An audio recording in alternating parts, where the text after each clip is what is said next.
Hello again, everybody. Pastor Brian here.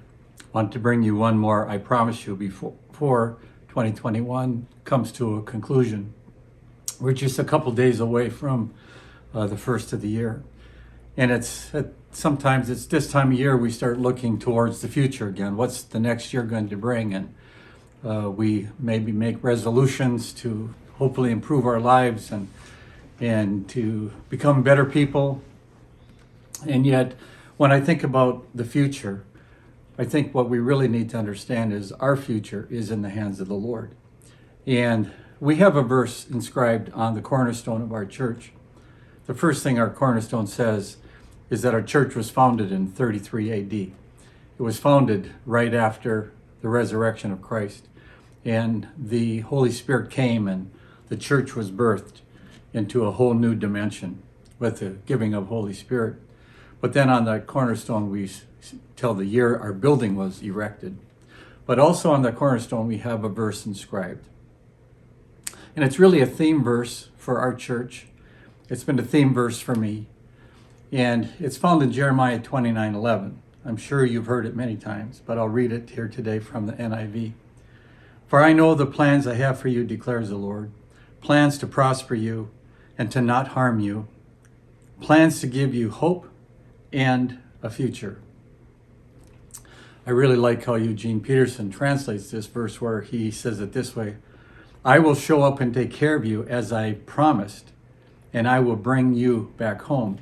A lot of times you don't realize that this verse was given to the nation of Israel when they were in the Babylonian captivity. They were in basically captivity from a foreign power. They'd been taken hostage in a sense, hauled off to another country.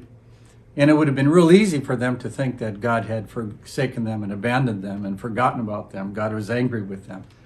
And yet God shows up to them while they're still in captivity. There is no deliverance yet on the horizon for them. Their future seemed very uncertain. And God says to them, I know the plans I have for you. I know what I'm doing. I do have it all planned out. Plans to take care of you, not to abandon you. Plans to give you the future that you have hoped for.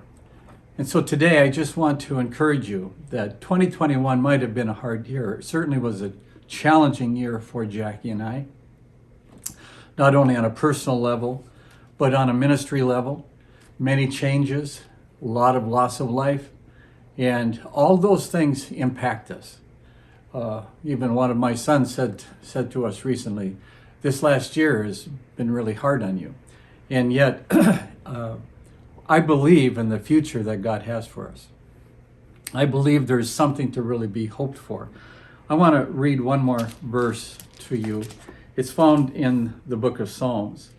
We find it in the 73rd chapter, and it says this: When my heart was grieved and my spirit was embittered, I was senseless and ignorant, and I was a brute beast before you, Lord.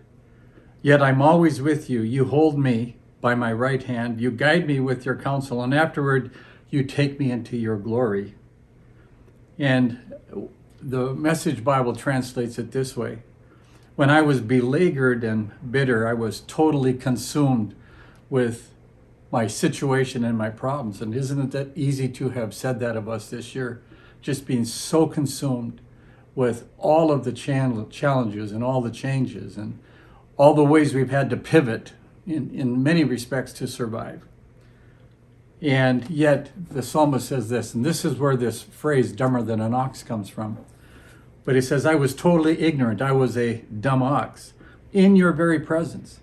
Sometimes I look back and think, Lord, I've been so foolish in how I have thought about certain things, the things that I've done, some of the things that I've said, the attitudes I've had. Yet I still been in your presence when that happened.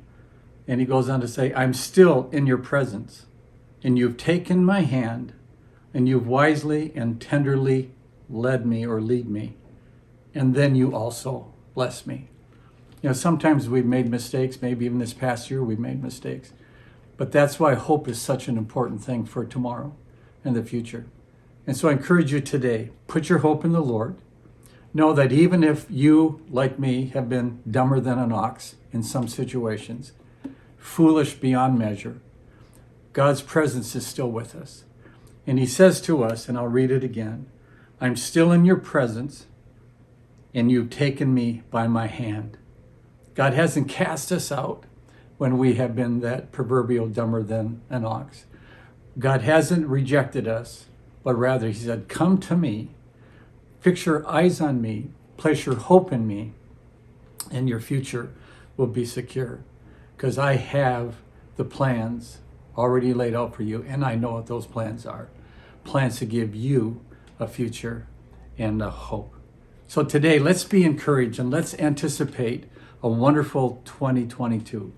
Let's look forward to God taking us by the hand and leading us on the paths that he will have ordained for us this coming year. I know that as we do that and as we submit to him, his peace will saturate our hearts and his comfort will be in our losses, and he will get us to where he has purpose for us to be. God bless you. Let's look forward to 2022 with all sorts of excitement and anticipation, partnering together one with another as we overcome the challenges not only of this past year, but the challenges that await us in the future as our faith will grow. God bless you. Hope you have a wonderful new year, and we hope you will partner with us in this coming year to bring glory and honor to Jesus Christ. God bless you. Have a wonderful day. Bye-bye.